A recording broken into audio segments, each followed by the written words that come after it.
Mi esposa falleció y mi hija quedó en coma, pero lo peor vino de mi propia familia. El teléfono sonó justo cuando estaba por servirme el primer café del día. Era martes por la mañana y el sol entraba tímidamente por la ventana, tiñendo la cocina de un naranja suave que en cualquier otra ocasión habría sido reconfortante. Contesté sin pensar.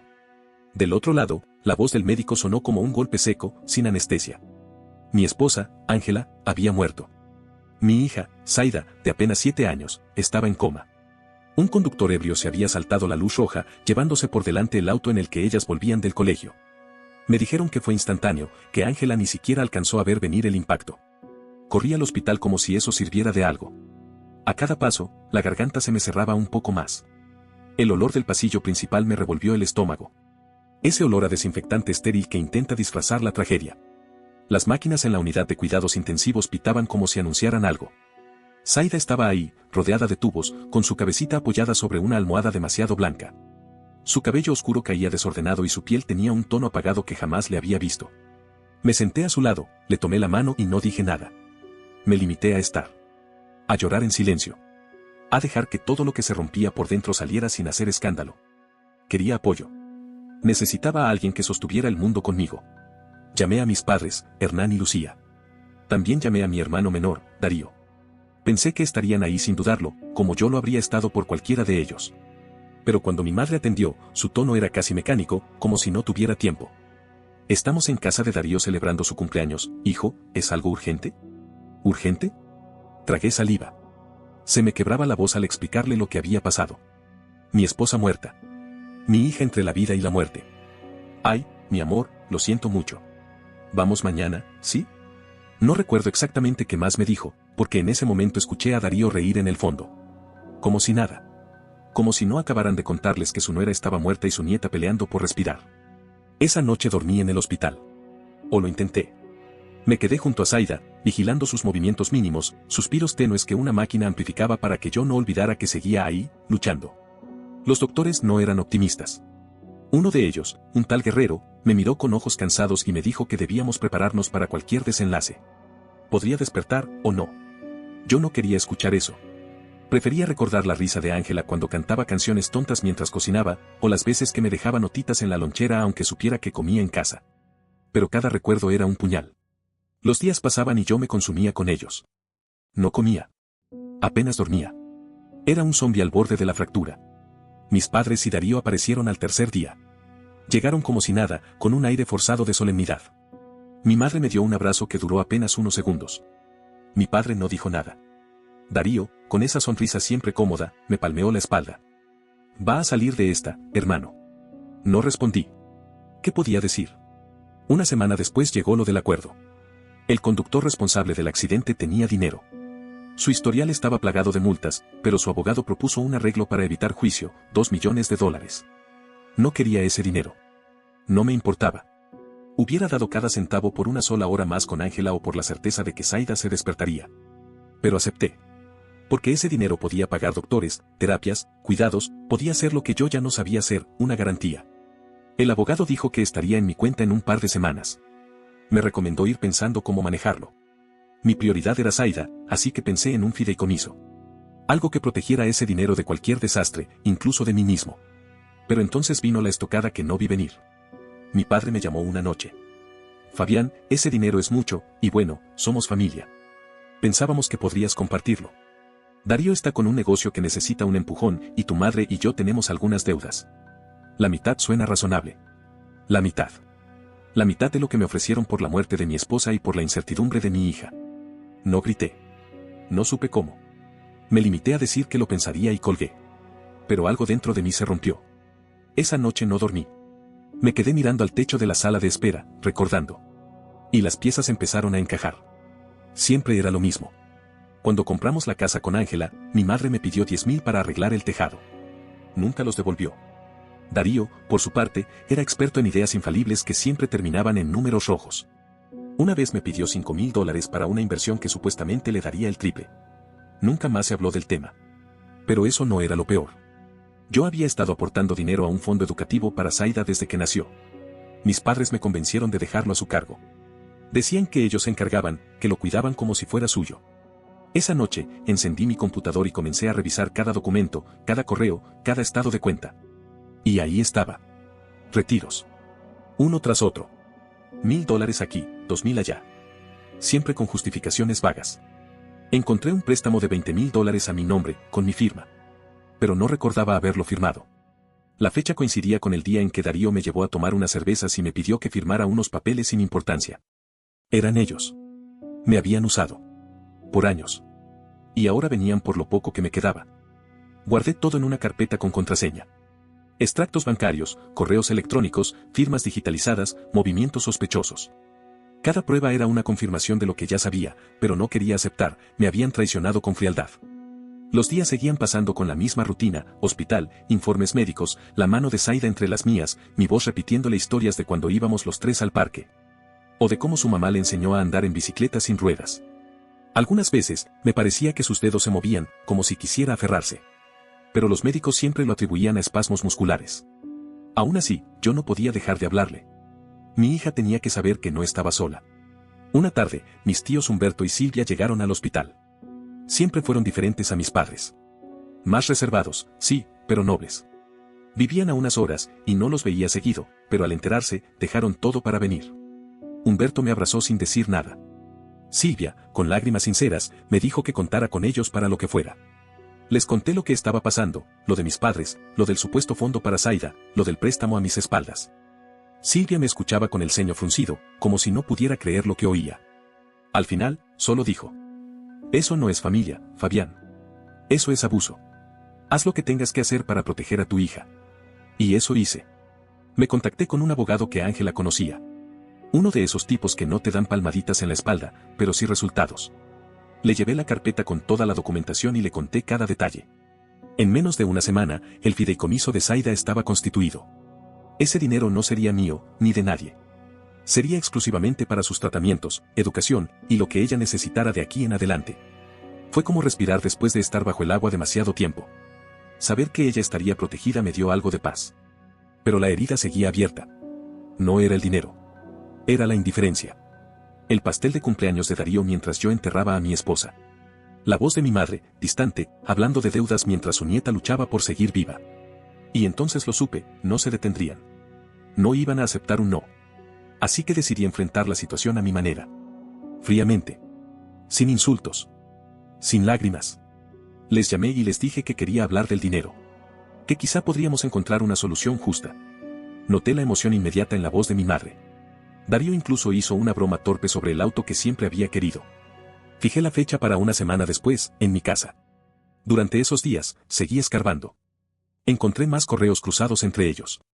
Conversaciones sobre cómo convencerme, cómo presionarme. Descubrí que habían usado el fondo que supuestamente era para Zaida para pagar deudas personales. Que incluso habían dado mi nombre como garantía en una solicitud de crédito. Cada nuevo hallazgo era como una puñalada, pero también como un ladrillo más para construir la defensa de mi hija. La mañana de la reunión, preparé el espacio como una sala de presentación. Imprimí documentos.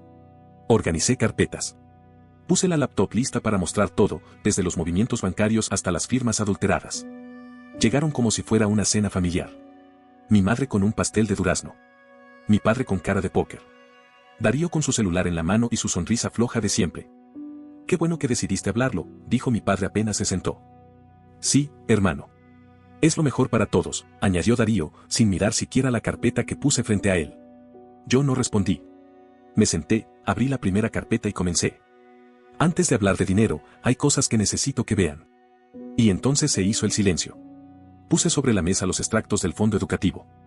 Aportaciones hechas durante años y retiros que no tenían explicación. ¿Dónde está este dinero?, pregunté, sin levantar la voz. Mi madre intentó decir que fue para una urgencia. Mi padre murmuró que quizá hubo un malentendido. Darío fingió no saber nada. Mostré el préstamo a mi nombre, con mi firma escaneada, hecha sin mi consentimiento. «Esto fue el día que me llevaste a beber, Darío. Me diste papeles que no revisé. ¿Esto era parte del plan?». Darío tragó saliva. No dijo nada. Entonces abrí la laptop y les mostré los correos. Las conversaciones donde discutían cuánto pedir, cómo justificarlo, cómo manipularme con la idea de la familia unida. La palabra familia se me atragantaba. «Todo esto está respaldado. Mi abogado tiene copia». Si intentan tocar el fideicomiso, si insisten en meterme en sus problemas, voy a la policía. Los tres guardaron silencio. Mi madre tenía los ojos vidriosos, pero no sabría decir si por culpa o por miedo. Mi padre no podía sostenerme la mirada. Darío tenía el rostro tenso, los labios apretados. No les voy a dar un centavo. Ese dinero es de Zaida. Para su salud. Para su vida. Ustedes me usaron por años. Me dejaron solo el día más oscuro de mi vida. No espero nada más de ustedes. Mi madre murmuró que lo sentía. Que no querían hacerme daño. Que todo se había salido de control. Yo no dije más. Me levanté y abrí la puerta. Se pueden ir. Salieron en silencio. Darío fue el último. Me miró con una mezcla de rencor y vergüenza. No dijo nada. Cerré la puerta y sentí que por fin había recuperado algo que me habían quitado sin permiso, mi dignidad. Después de la reunión, me sentí liviano, pero no en paz. Era como si hubiera arrojado una piedra enorme al agua, pero las ondas seguían expandiéndose. Sabía que no iban a detenerse. Los primeros días después del enfrentamiento fueron silenciosos. Ningún mensaje, ninguna llamada. Pero duró poco. A la semana exacta, comenzaron los intentos de reconexión. Primero fue mi madre, con mensajes que sonaban más a manipulación que a disculpa. Fabián, no podemos seguir así. Somos familia. Después vinieron las amenazas pasivo-agresivas de Darío. Me llamó egoísta, desagradecido. Dijo que los estaba dejando morir por culpa de mi obsesión con el dinero. Me acusó de destruir la unidad familiar por un par de papeles. Los ignoré. No tenía energía para defenderme de quien ya había decidido convertirte en enemigo. Pero no tardaron en ir más lejos. Una mañana, mi abogado me llamó y me pidió que pasara por su oficina. Tu padre, tu madre y Darío presentaron una demanda, dijo, mientras me mostraba los documentos. Alegan que el dinero del acuerdo es parte del patrimonio familiar. Que todos tienen derecho sobre él. Me quedé en silencio. No por sorpresa, sino por la magnitud de su descaro. ¿Esto tiene fundamento? Ninguno, respondió el abogado, casi riéndose. Pero van a intentar cansarte. Esto no es por ganar, es por desgastarte. Y lo entendí todo. Querían agotar mis fuerzas. Obligarte a elegir entre tu paz y tu verdad. Pero no pensaban en Zaida. No pensaban en lo que una sola distracción podría significar en su estado. Volví al hospital esa misma tarde. Zaida seguía igual, inmóvil, con los párpados cerrados y esa palidez que me rompía el alma. Le leí uno de sus cuentos favoritos, de esos que Ángela le narraba antes de dormir. Mientras leía, sentí que su mano se movía. No dije nada. No me atrevía a ilusionarme. Pero el doctor, al revisar los monitores, frunció el ceño con curiosidad. Hay cambios, dijo. Todavía no es tiempo de cantar victoria, pero podría ser un buen signo. Ese podría fue lo único que me sostuvo esa semana. Los días siguientes fueron agotadores. La demanda, aunque sin sustento, implicaba reuniones, escritos legales, responder notificaciones, enviar pruebas. Por fortuna, el fideicomiso estaba tan blindado que no había grieta por donde atacarlo. Darío, sin embargo, no se quedó tranquilo. Una noche, golpeó mi puerta como un loco. No abrí. Lo vi desde la mirilla. Tenía los ojos inyectados y gritaba cosas que apenas se entendían. No puedes hacernos esto. Te estamos pidiendo ayuda, no una condena. Le respondí sin abrir la puerta. El dinero no es mío. Es de Zaida. Vete. Entonces lanzó algo contra la fachada. Sonó a vidrio roto. Al día siguiente, encontré una botella estrellada en el porche. Hice lo que tenía que hacer, lo denuncié. Le pasé todo a mi abogado, quien recomendó una orden de restricción. Los días se volvieron más pesados. Mi madre vino al hospital una tarde. No pidió permiso, simplemente apareció en la puerta, con los ojos hinchados y una expresión que pretendía compasión. Fabián, todo esto está saliendo mal. Estamos perdiendo cosas importantes. ¿No puedes ayudarnos aunque sea un poco? La miré sin pestañear. Te llamé la noche que Ángela murió. Te dije que Zaida estaba en coma. ¿Y tú qué hiciste? Cortaste la llamada y volviste al pastel de cumpleaños de Darío. No me hables de pérdidas. No supo qué decir. Solo se fue, llorando. Las semanas pasaron entre citas legales, visitas al hospital y llamadas extrañas de números desconocidos. Al parecer, mis padres habían dado mi nombre a varios acreedores, asegurando que yo tenía dinero suficiente para saldar sus deudas. Gente que yo no conocía me llamaba pidiendo que honrara mi compromiso familiar. Cada vez que eso pasaba, me dolía el pecho. Pero no por miedo, sino por la certeza de hasta dónde podían llegar. Mi abogado, impecable como siempre, gestionó bloqueos, amenazas legales, y mantuvo la contrademanda en pie. Acusaciones por fraude, uso indebido de fondos, falsificación de documentos, todo estaba documentado. La demanda de ellos fue desestimada rápidamente. Pero la mía seguía. Y podía terminar con cargos penales. No era lo que buscaba. No quería ver a mis padres ni a mi hermano en la cárcel. Pero si ese era el precio de proteger a Zaida, que así fuera. En medio de esa tormenta, una mañana cualquiera, algo cambió. Yo estaba sentado junto a Zaida, leyéndole por 10ª vez La princesa de los girasoles, cuando sentí que sus dedos me apretaban con fuerza. No como un espasmo, sino como un gesto. Levanté la mirada. Los monitores estaban alterados, sonando diferente. Entró la enfermera. Después el doctor. Después otros 2. Se movían rápido. Está respondiendo, dijo el doctor mientras revisaba los signos vitales. No es un reflejo. Está reaccionando. Me aferré a esa frase como quien se aferra a una cuerda en medio del mar. Le hablé al oído. Aquí estoy, mi amor. Aquí estoy, Zaida. Aguanta. Su mano volvió a apretarme. No necesitaba más. Llamé a Humberto y Silvia. Vinieron en cuanto pudieron. Se les humedecieron los ojos apenas entraron a la habitación. Va a salir de esta, dijo Silvia, tomándome del brazo. Ya dio el primer paso. Y tú también, añadió Humberto. No sabes cuánto admiramos lo que estás haciendo. Yo no me sentía admirable. Me sentía agotado. Pero, por primera vez en mucho tiempo, sentí que lo peor comenzaba a quedar atrás. Los días siguientes fueron una mezcla de ansiedad, esperanza y agotamiento físico. Zaida no se despertó de inmediato, pero los signos vitales mejoraban. Sus reacciones eran cada vez más claras. Le hablaba todos los días, contándole cosas sencillas, como había cocinado arroz y se me pegó, como su tío Humberto intentó armar una lámpara y terminó rompiendo el foco. Pequeñeces. Tonterías cotidianas que la hacían reír cuando estaba despierta. Yo solo quería que me escuchara. Que supiera que no estaba sola. Mientras tanto, mis padres y Darío no dejaban de presionar. Alternaban súplicas con amenazas. Un día me llegaba un mensaje de mi madre con frases como el dinero no vale más que tu familia, y al siguiente, uno de Darío diciendo que si no cedía, me arrastraría con él en su caída. Les dejé claro que no iba a responder nada fuera del ámbito legal. Pero los intentos seguían. Una semana después del primer apretón de mano de Zaida, recibí otra notificación. Una segunda demanda. Esta vez, Darío había contratado a un abogado de poca monta para acusarme de administración negligente del fondo de Zaida por haberlo convertido en un fideicomiso. Mi abogado se rió en mi cara. Ni el juez más inexperto le va a dar curso a esto. Pero nos va a costar tiempo. Aguanta, Fabián. Ya falta poco. Presentamos todos los respaldos, los retiros del fondo hechos por ellos, los correos, las firmas falsificadas, incluso la oferta de dinero para que yo les perdonara las deudas. La demanda se desinfló en la primera audiencia. Pero cada noche sin dormir, cada estrés nuevo, me iba quebrando. Y sin embargo, cada pequeño movimiento de Zaida me reconstruía. Una tarde, mientras le peinaba el cabello despacio, abrió los ojos. Lentamente, como si le costara enfocar. «Papá». Casi se me cae el alma al suelo. «Aquí estoy, mi amor, estoy aquí». Lloré como no había llorado en semanas. La abracé sin apretarla, con miedo de que fuera un sueño. Los doctores entraron de inmediato. La revisaron. Confirmaron lo que yo ya sabía, estaba despierta. La recuperación no fue mágica. Aún no podía mover bien las piernas, hablaba poco y se cansaba rápido. Pero estaba viva. Y consciente. Llamé a Humberto y Silvia, que llegaron en menos de una hora. Nos abrazamos los 3. «Lo lograste, Fabián», dijo Silvia, tocando la mejilla de Zaida con ternura. Lo lograron. La noticia no tardó en llegar a mi familia. Y, como era de esperarse, sus mensajes cambiaron de inmediato. Mi madre volvió con su discurso de familia: «Ahora que Zaida está bien, deberíamos sanar todo esto». Darío fue más directo: «Ya no necesitas todo ese dinero, Fabián.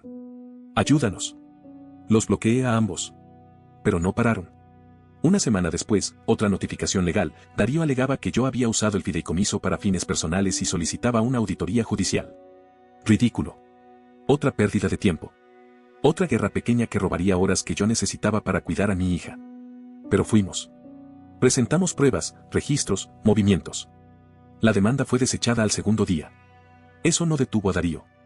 Una noche, recibí una llamada de un número que no reconocí. La voz al otro lado era grave. «Tu hermano nos debe mucho dinero. Pero dijo que tú puedes arreglarlo». Colgué. Cambié de número. Puse una orden de restricción. Mi abogado me confirmó lo que ya sospechaba: Darío le había dicho a sus acreedores que yo tenía acceso a $1.000.000.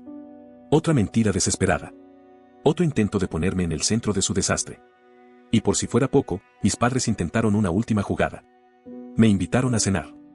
Una reunión, según ellos, para sanar, hablar y dejar el pasado atrás. Fui.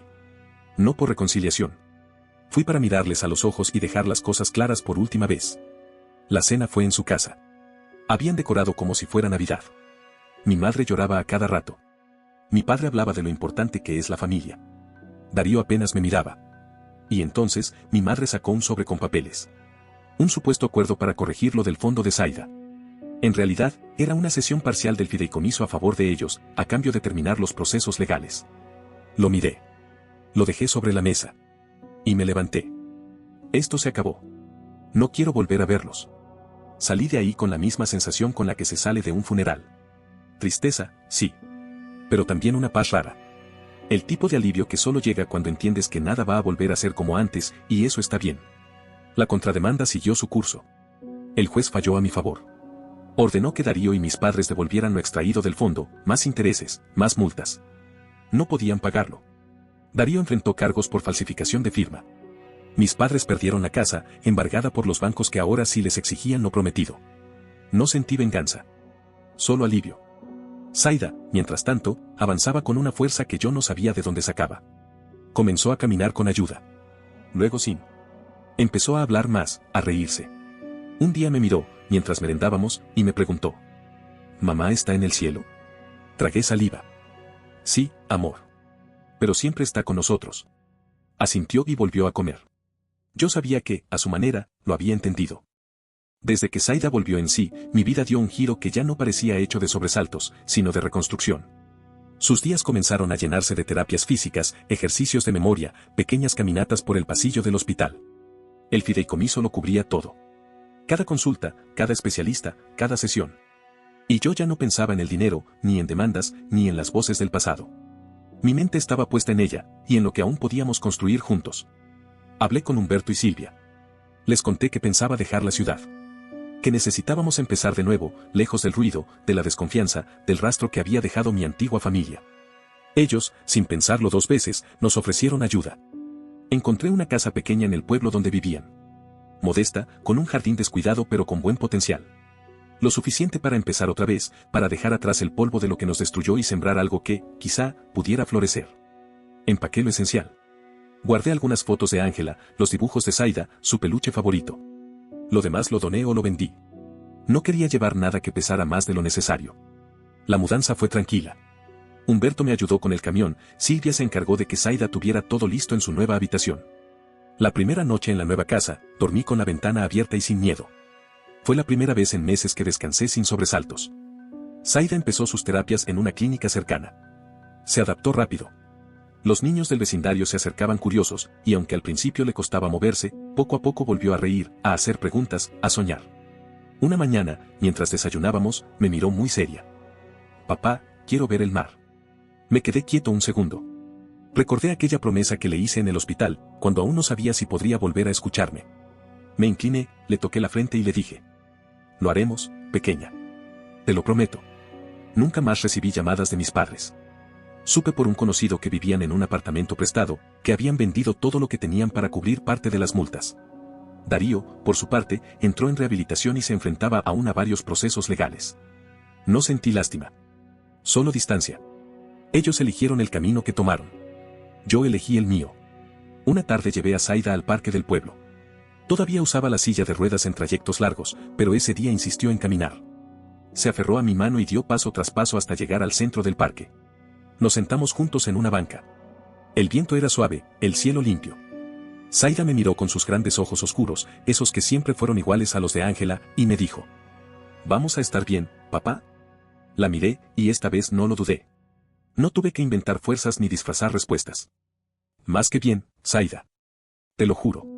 Y por primera vez, lo creí de verdad. No olvides dejar tu opinión en los comentarios, dejar tu like y compartir este video.